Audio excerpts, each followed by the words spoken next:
Existe um momento na vida de todo ser humano que passa despercebido até que seja tarde demais. Não é o nascimento, não é a morte. É aquele instante silencioso, geralmente de madrugada, onde você percebe que se tornou alguém que nunca quis ser. Você está deitado, o teto observa você de volta, e uma pergunta sussurra: como foi que eu cheguei aqui? Não aqui fisicamente, mas aqui existencialmente, nessa vida que não escolheu conscientemente, mas que aconteceu mesmo assim, decisão por decisão adiada, sonho por sonho esquecido, dia por dia repetido. Era exatamente isso que Quentin Tarantino sentia naquela noite de terça-feira em 1992. Ele tinha 29 anos, a mesma idade em que Van Gogh vendeu sua primeira pintura, em que Che Guevara começou a revolução, em que Jesus iniciou seu ministério. Não é por acaso. 29 é a idade onde você ainda tem tempo, mas já não tem a eternidade que achava que tinha aos 20. Ele estava em um apartamento minúsculo em Manhattan Beach, sem mesa, sem estante decente, apenas pilhas de VHS empilhadas como arranha-céus de sonhos alheios. Cada fita era um filme que ele nunca faria, cada capa um diretor que ele nunca seria. Durante o dia, ele trabalhava na Video Archives, uma locadora onde era conhecido como o cara que sabe tudo de cinema. As pessoas o procuravam para recomendações. Ele falava com paixão sobre Godard, Scorsese, Leone, e elas ouviam, pegavam os filmes e iam embora. E ele ficava ali, sempre ali, trabalhando por salário mínimo aos 29 anos, vendo a vida acontecer com os outros. Naquela noite, algo quebrou dentro dele. Não foi raiva, não foi frustração, foi algo mais profundo e mais perigoso: clareza. Ele percebeu que estava vivendo como um fantasma, presente fisicamente, ausente existencialmente, falando sobre arte, mas não criando, sonhando em ser diretor, mas não dirigindo, querendo escrever, mas não escrevendo. E então ele fez algo que a maioria das pessoas nunca faz: ele parou de mentir para si mesmo. Pegou um caderno barato, uma caneta comum e se trancou naquele apartamento. Quando o sol nasceu 6 horas depois, ele tinha escrito 60 páginas de Cães de Aluguel. Mas não era apenas um roteiro, era uma declaração de existência, uma recusa em continuar sendo espectador da própria vida. 2 anos depois, ele estava em Sundance, 3 anos depois, em Cannes. Mas não é sobre a fama, é sobre aquela noite. A noite em que Quentin Tarantino decidiu que iria existir de verdade ou morreria tentando. Esta não é uma história sobre cinema. É uma história sobre o momento em que você decide parar de fingir que está vivendo e começar a viver de verdade. E hoje eu vou te mostrar não apenas como replicar aquela noite, mas como entender filosoficamente por que ela funciona. Porque sem entender o porquê, você vai tratar isso como mais uma técnica, e técnicas falham quando a motivação acaba. Mas filosofia muda quem você é. E quando você muda quem você é, as ações seguem naturalmente. Prepare-se, porque o que vem a seguir não é confortável, não é fácil e definitivamente não é para quem busca soluções rápidas. É para quem está pronto para morrer como a pessoa que é hoje e renascer como quem realmente quer ser. Vivemos na ilusão de que estamos vivendo. Você acorda, vai trabalhar, volta, come, dorme, repete.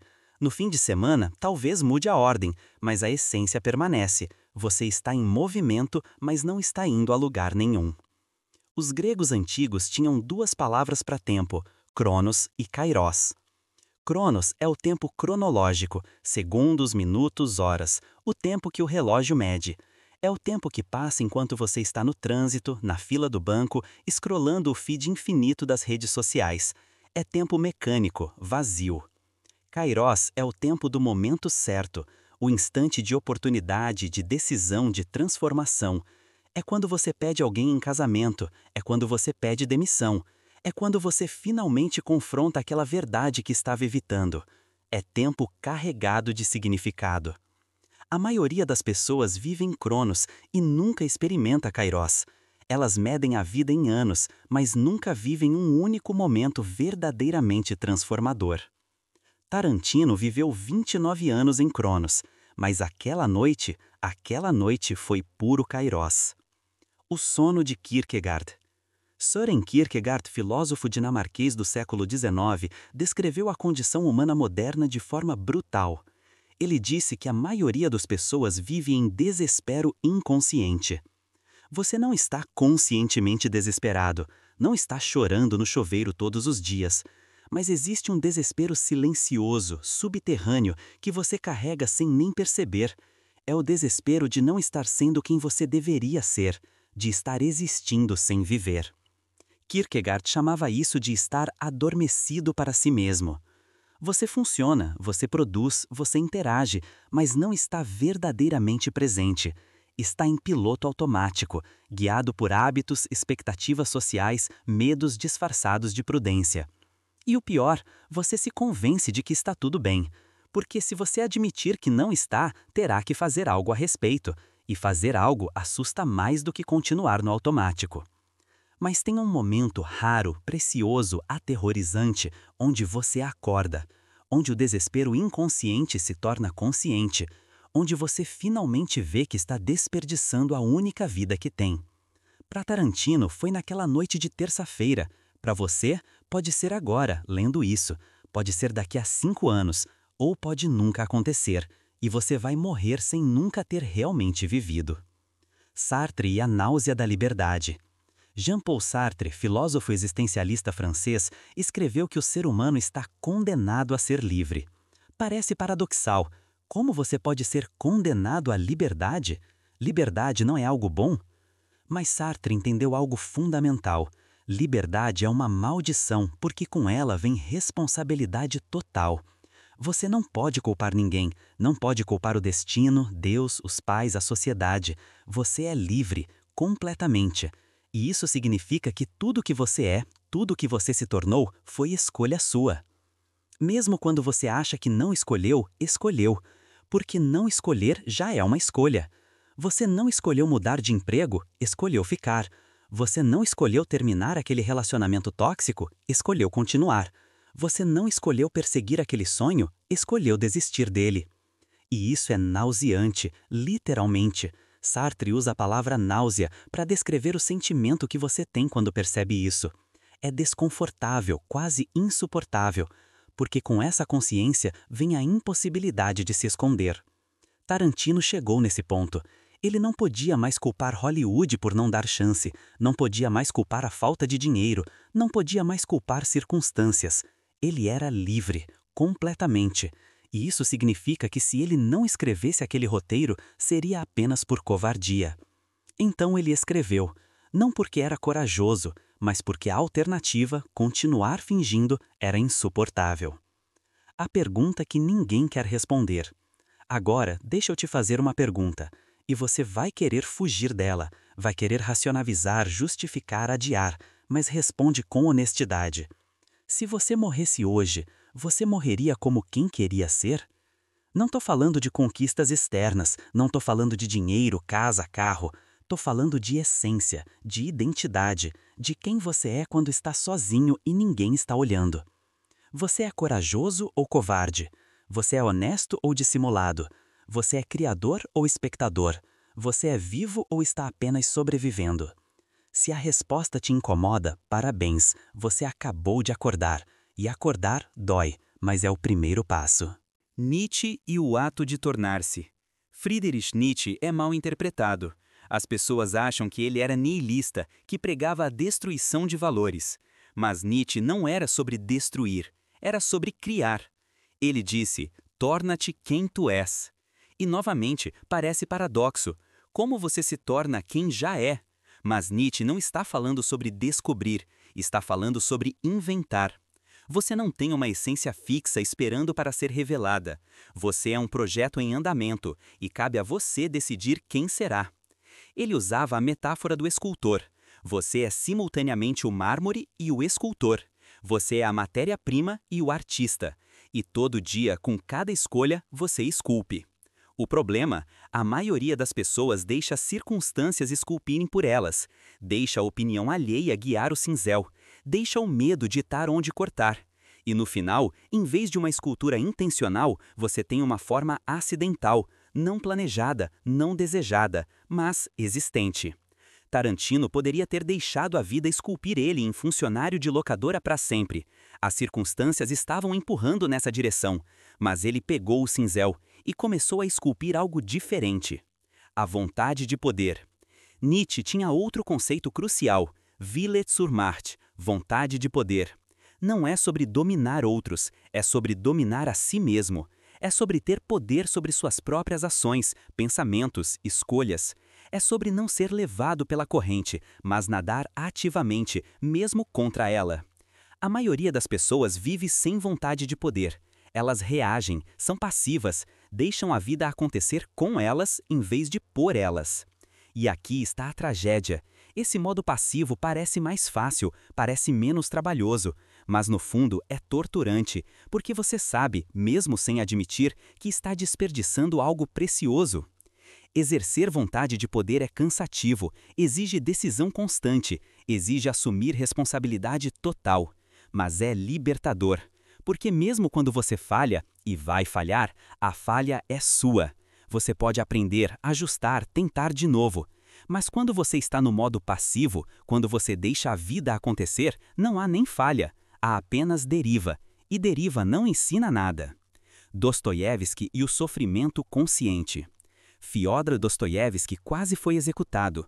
Ele estava vendado, contra o paredão, esperando o tiro. No último segundo, o Tsar comutou a pena para trabalhos forçados na Sibéria. Ele passou 4 anos em condições brutais, e quando saiu, escreveu: "O homem é infeliz porque não sabe que é feliz. É só por isso." Isso não é otimismo tolo, é uma observação profunda sobre consciência. Você não é infeliz porque sua vida é objetivamente ruim. Você é infeliz porque está inconsciente. Você não presta atenção ao que está fazendo, sentindo, escolhendo. Você está anestesiado. E Dostoiévski descobriu algo: sofrimento consciente é transformador. Não é sobre evitar o sofrimento, isso é impossível. É sobre estar presente nele, entendê-lo, extrair significado dele. Quando você confronta suas falhas, quando você olha honestamente para seus erros, dói, mas é uma dor produtiva, é a dor do crescimento, como o músculo rasgando para se reconstruir mais forte. O problema é que vivemos em uma cultura de anestesia. Temos entretenimento infinito, distrações sob demanda, substâncias para qualquer desconforto emocional. Você pode passar a vida inteira nunca confrontando nada, nunca sentindo nada profundamente, nunca sofrendo conscientemente. E isso parece proteção, mas é prisão. Porque sem sofrimento consciente não há transformação. Sem desconforto não há crescimento. Você fica preso em uma versão medíocre de si mesmo para sempre.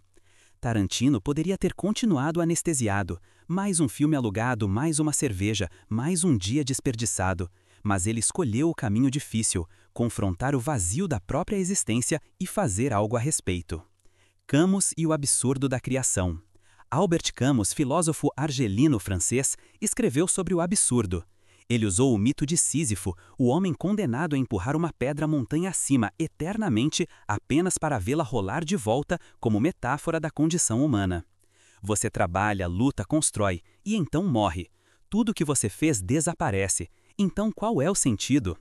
Para Camus, não há sentido intrínseco. O universo é indiferente, não há plano divino, não há propósito cósmico. É absurdo. Mas aqui está a revolta. Justamente porque é absurdo, você é livre para criar seu próprio sentido. Você não precisa descobrir o propósito da vida, você pode inventar o seu. Sísifo, diz Camus, deve ser imaginado feliz, não porque a tarefa tem sentido, mas porque ele escolhe dar sentido a ela. Ele escolhe amar a pedra, a montanha, o esforço. Ele escolhe ser feliz no ato de criar, mesmo sabendo que tudo é temporário. Tarantino não escreveu aquele roteiro porque tinha que ser diretor. Ele escreveu porque escolheu dar sentido àquela noite, àquela ação, àquele momento. Ele escolheu ser criador em vez de espectador. E isso, em um universo absurdo, é revolucionário. A síntese: você é livre, logo responsável. Então, aqui está a síntese filosófica. Nietzsche te diz: você não é fixo, você pode se criar. Kierkegaard te alerta: você está dormindo, acorde. Sartre te confronta. Você é livre, completamente, logo responsável. Dostoiévski te ensina. Sofra conscientemente. É o caminho do crescimento. Camus te libera. Não há sentido dado. Crie o seu. E juntos eles te levam a uma conclusão inescapável. Você é autor da sua própria vida, não descobridor, não vítima, autor. E todo dia que você não escreve conscientemente sua história, você deixa as circunstâncias escreverem por você. Tarantino entendeu isso naquela noite, e agora eu vou te ensinar como aplicar isso na prática. Preparando o terreno sagrado. Toda cultura antiga tinha rituais de transformação, visões de ayahuasca, jejuns no deserto, meditações em cavernas. Não eram superstições, eram tecnologias de consciência, formas de forçar o self a se confrontar. Nós perdemos isso. Modernidade nos deu conforto, mas tirou rituais. E sem rituais não há transformação, há apenas mudança superficial. O que você vai fazer não é um exercício, é um ritual. E rituais exigem preparação. Os 3 elementos sagrados. Primeiro, a caneta. Não é qualquer caneta. Escolha uma, vá até uma papelaria, segure várias, sinta o peso, escolha uma que parece certa. Pode parecer bobagem, mas não é. Quando você escolhe com atenção, você dá significado, e significado importa. Essa caneta será o instrumento da sua transformação. Cada palavra que você escrever com ela será um ato de criação consciente. Respeite o instrumento. E por que caneta, não teclado? Porque escrita manual é mais lenta, e lentidão força a reflexão. Você não pode vomitar pensamentos rápidos, tem que processar enquanto escreve, tem que sentir o peso de cada palavra. É meditação ativa. Além disso, caneta não deleta, o que sai, fica. E isso te força a ser honesto, porque você sabe que não pode consertar depois. Tem que encarar suas palavras cruas, sem filtro. Segundo, o caderno. Não use papel avulso, não use bloco de notas, caderno, com capa, com começo e fim definidos. Por quê? Porque caderno é contenção, é um espaço delimitado. Você começa na primeira página e vai até a última. Não há fuga, não há dispersão. É um microcosmo da sua vida, finito, limitado, precioso. Escolha um caderno que caiba no mínimo 100 páginas. Você não vai usar tudo hoje, mas é importante saber que há espaço, que você pode voltar, que isso não é fim, mas começo. Algumas pessoas gostam de caderno bonito, outras preferem simples. Não importa. O que importa é que seja seu, exclusivo.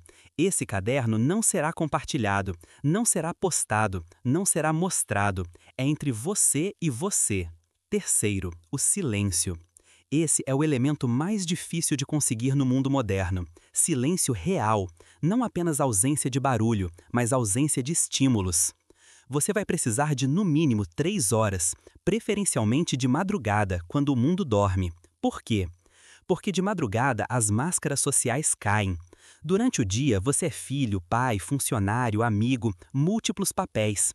Mas às 3 da manhã, quando ninguém está olhando, você é apenas você. E é esse você que precisa aparecer.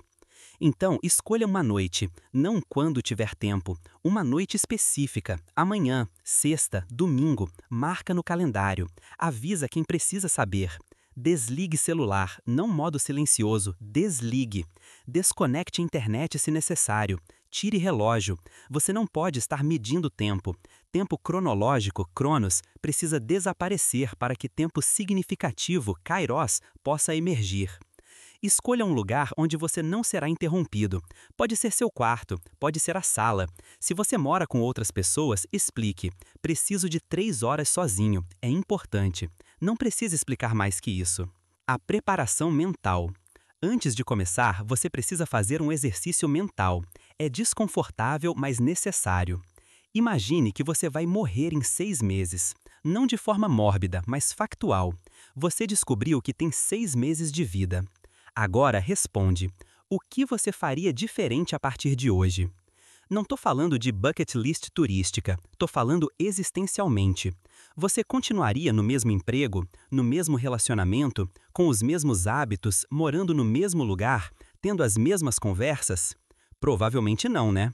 Então, aqui está a questão. Por que você precisa da sentença de morte para mudar? Por que você não muda agora, quando ainda tem tempo? A resposta é medo. Medo de falhar, medo de julgamento, medo de incerteza. Mas aqui está a ironia. Você vai morrer de qualquer jeito. A diferença é apenas quando. E entre morrer tendo tentado e morrer sem nunca ter tentado, qual você prefere? Com essa clareza mental, você está pronto para começar o ritual. Fase 1. O espelho da verdade. Primeira hora. É meia-noite, ou 2 da manhã, ou 3, não importa. Você está sozinho. Silêncio. Caneta. Caderno. Primeira página em branco te olhando. Respira fundo. Esse vai ser difícil. No topo da página, escreve: quem eu realmente sou. Não quem você finge ser, não quem você gostaria de ser, quem você realmente é, agora, hoje, neste momento.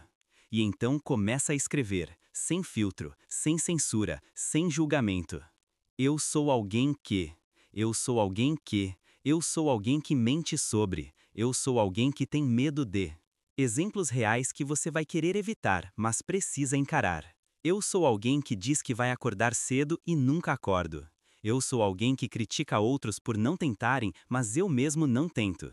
Eu sou alguém que posta sobre saúde mental, mas não cuida da própria. Eu sou alguém que diz que a família é prioridade, mas passa mais tempo no celular. Eu sou alguém que culpa as circunstâncias, mas tem medo de mudar.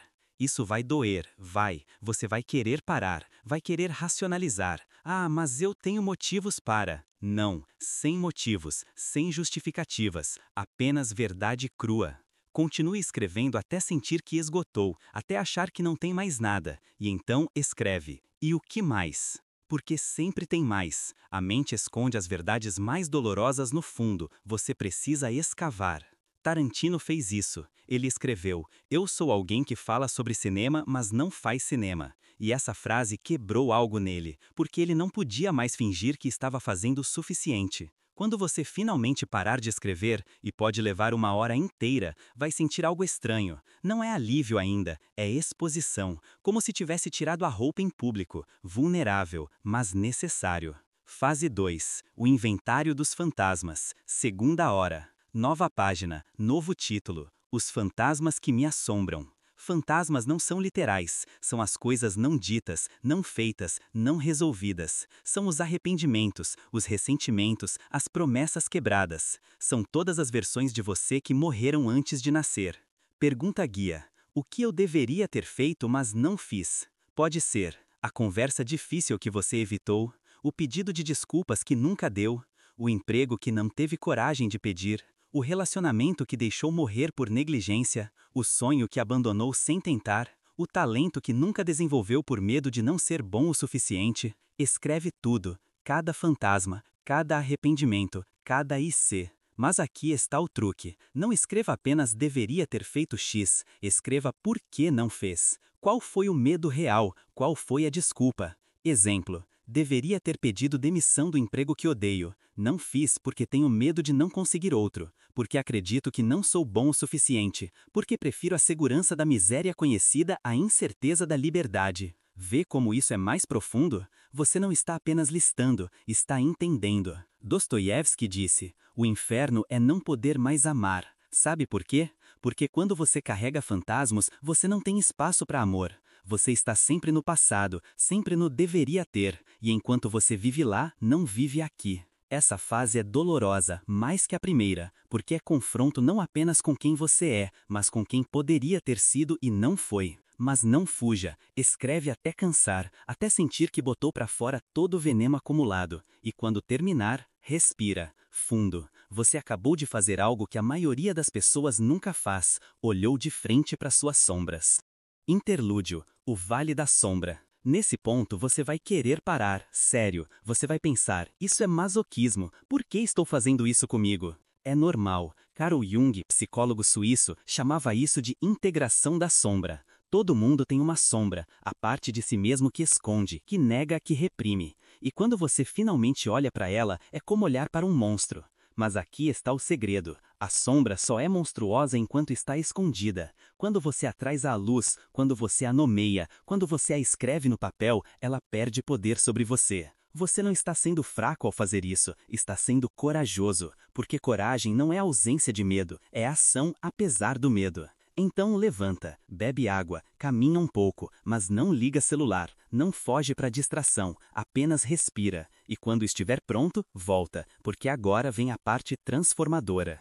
Fase 3. O mapa da reconstrução. Terceira hora. Nova página. Respiração profunda. Título: Quem eu escolho ser. Essa é a parte mais importante, porque até agora você só confrontou, agora você vai criar. Nietzsche disse: aquele que tem um porquê viver pode suportar quase qualquer como. Você acabou de identificar tudo o que está errado, agora vai identificar para que você existe, qual é o seu porquê. Mas não pode ser vago, não pode ser quero ser feliz ou quero ter sucesso, tem que ser específico, concreto, sentido. Pergunta guia: se eu pudesse viver apenas pelos próximos 5 anos, mas eles fossem exatamente como eu quero, como seriam? Descreve em detalhes. Quem você seria? Não profissionalmente, existencialmente. Você seria corajoso ou covarde, honesto ou dissimulado, criador ou consumidor, presente ou distraído? Como você acordaria? Com propósito ou com dread? Com energia ou com peso? O que faria durante o dia? Não tô falando de trabalho necessariamente, tô falando de ação consciente. Você criaria algo? Ajudaria alguém? Desenvolveria uma habilidade? Como seriam seus relacionamentos? Profundos ou superficiais? Honestos ou performáticos? Presentes ou apenas simultâneos? Como você dormiria? Com paz ou com culpa? Com satisfação de ter vivido ou com vazio de ter apenas existido?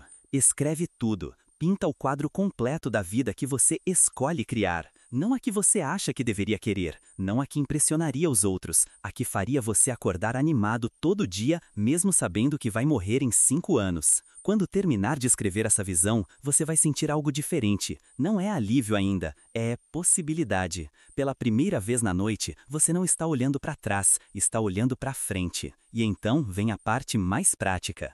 Fase 4. As pontes entre os mundos. Final da terceira hora. Nova página. Último título da noite. O que muda amanhã? Você tem agora 2 mundos no papel. Quem você é hoje, fases 1 e 2. Quem você escolhe ser, fase 3. Agora você precisa construir pontes, ações específicas, concretas, que te movem de um mundo para o outro. Mas aqui está a regra de ouro. Uma mudança por problema, específica, executável, começando amanhã. Não pode ser vou ser mais disciplinado, tem que ser amanhã vou acordar às 6 da manhã, vou colocar o despertador do outro lado do quarto, vou ter roupa de academia pronta, vou sair em 10 minutos. Não pode ser vou melhorar meus relacionamentos, tem que ser amanhã vou ligar para minha mãe, vou perguntar como ela está, vou escutar de verdade sem olhar o celular. Não pode ser vou escrever mais, tem que ser amanhã, às 8 da noite, vou escrever 500 palavras, sobre qualquer coisa, mas vou escrever. Vê o padrão?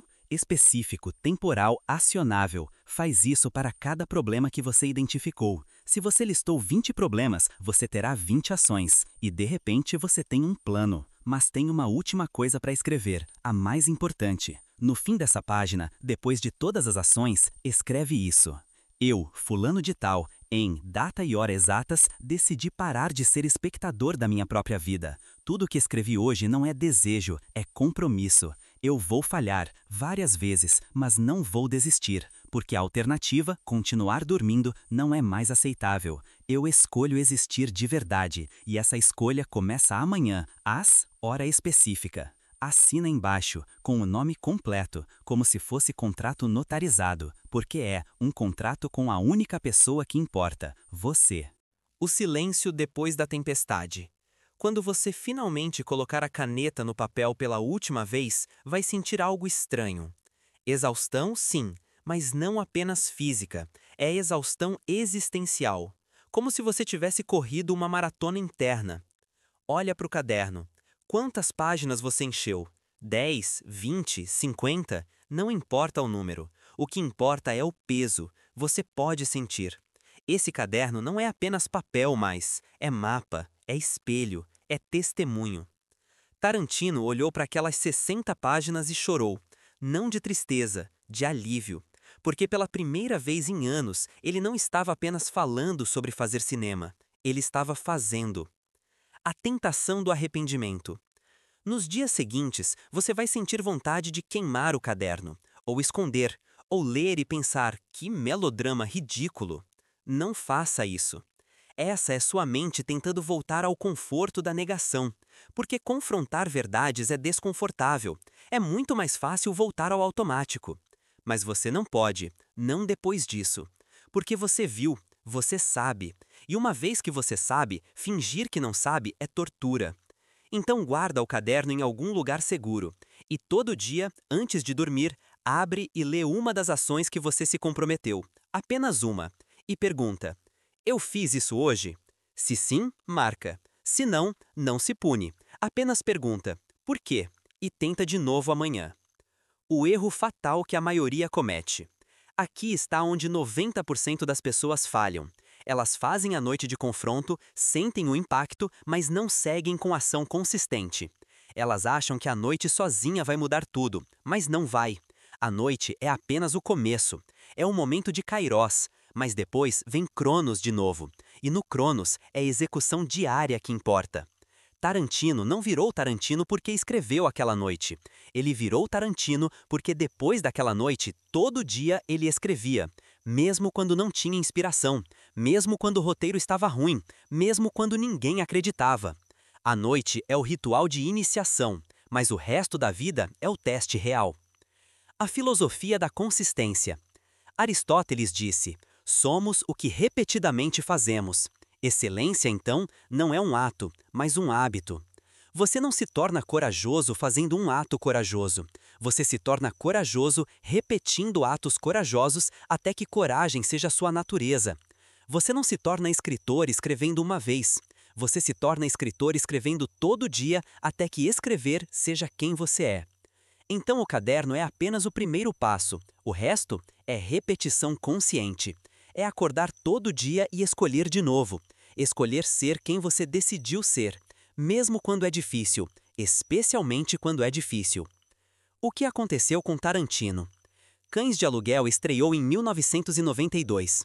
Orçamento de 1,2 milhões. Faturou 2,8 milhões. Crítica amou. Pulp Fiction veio em 1994. Palma de Ouro. Oscar de roteiro. 213 milhões de faturamento. Tarantino virou ícone. Mas não é sobre isso. Em entrevistas, Tarantino sempre volta àquela noite. Não porque ela foi mágica, mas porque foi decisiva. Foi quando ele parou de fingir e começou a ser. Ele diz: eu percebi que ia morrer um dia, e que se eu morresse sem ter feito um filme, teria sido completamente covarde, e eu recuso a ser covarde. Essa é a consciência que a noite te dá. Você vai morrer, você não tem eternidade. E essa certeza, em vez de te paralisar, te libera. Para você que está lendo isso agora, você tem uma escolha. Pode fechar isso e voltar ao automático. Fingir que não leu, fingir que não sabe. Voltar ao sono de Kierkegaard, ao desespero inconsciente. Ou pode fazer diferente. Pode marcar uma noite, essa semana, sexta às 2 da manhã, sábado à meia-noite. Não importa, mas marca. Pega a caneta, pega caderno e confronta. Confronta quem você é, confronta quem você não é. E então, escolhe conscientemente quem você quer ser. E começa a construir. Não vai ser fácil, não vai ser linear. Você vai falhar, vai ter dias que vai querer desistir. Mas aqui está o segredo. Você não precisa ser perfeito. Você só precisa ser consciente e continuar tentando. Camus imaginou Sísifo feliz não porque a tarefa ficou fácil, mas porque ele escolheu amar a luta. Você pode fazer o mesmo. Pode escolher amar o processo de se tornar quem você decide ser, mesmo quando é difícil, especialmente quando é difícil. O que aconteceu com Tarantino? Cães de Aluguel estreou em 1992. Orçamento de 1,2 milhões. Faturou 2,8 milhões. Crítica amou. Pulp Fiction veio em 1994. Palma de Ouro. Oscar de roteiro. 213 milhões de faturamento. Tarantino virou ícone. Mas não é sobre isso. Em entrevistas, Tarantino sempre volta àquela noite. Não porque ela foi mágica, mas porque foi decisiva. Foi quando ele parou de fingir e começou a ser. Ele diz: eu percebi que ia morrer um dia, e que se eu morresse sem ter feito um filme, teria sido completamente covarde, e eu recuso a ser covarde. Essa é a consciência que a noite te dá. Você vai morrer. Você não tem eternidade. E essa certeza, em vez de te paralisar, te libera. Para você que está lendo isso agora, você tem uma escolha. Pode fechar isso e voltar ao automático. Fingir que não leu, fingir que não sabe, voltar ao sono de Kierkegaard, ao desespero inconsciente. Ou pode fazer diferente. Pode marcar uma noite, essa semana, sexta às 2 da manhã, sábado à meia-noite, não importa, mas marca. Pega a caneta, pega caderno e confronta. Confronta quem você é, confronta quem você não é. E então, escolhe conscientemente quem você quer ser. E começa a construir. Não vai ser fácil, não vai ser linear. Você vai falhar. Vai ter dias que vai querer desistir. Mas aqui está o segredo. Você não precisa ser perfeito. Você só precisa ser consciente e continuar tentando. Camus imaginou Sísifo feliz não porque a tarefa ficou fácil, mas porque ele escolheu amar a luta. Você pode fazer o mesmo. Pode escolher amar o processo de se tornar quem você decide ser. E um dia, pode ser daqui a 2 anos, 5 anos, 10 anos, você vai olhar para trás e perceber: você não é mais quem era. Você se recriou. Palavra por palavra, escolha por dia, dia por dia. E então, naquele momento, você vai entender Nietzsche. Tornar-te quem tu és não é paradoxo. É a verdade mais profunda da existência humana. A última citação. Nietzsche escreveu algo nos seus últimos anos que resume tudo. Você precisa ter caos dentro de si para dar luz a uma estrela dançante. Essa noite de confronto é seu caos organizado. É onde você pega toda a bagunça interna, todos os medos, falhas, fantasmas, mentiras e coloca no papel. E ao fazer isso, ao nomear o caos, você cria espaço. Espaço para a estrela nascer. Tarantino tinha caos, frustração, dúvida, medo, mas ele organizou aquele caos em 60 páginas. E daquele caos nasceu uma estrela. Você tem caos também. Todo mundo tem. A diferença é: você vai deixar ele te consumir internamente ou vai colocá-lo no papel e transformá-lo em algo belo? A escolha é sua. Sempre foi. Obrigado por ter chegado até aqui, por ter lido cada palavra, por ter dedicado esse tempo. Agora vai, pega o caderno, marca a noite e transforma caos em estrela. Porque o mundo não precisa de mais espectadores, precisa de criadores, de pessoas que escolhem existir de verdade. E você pode ser uma delas, começando hoje, começando agora. Boa sorte na sua noite de transformação. E lembre-se, você não está sozinho nessa jornada. Tarantino fez, Hemingway fez, você também pode. A caneta está esperando, o caderno está em branco, a noite chegará. E então, tudo muda.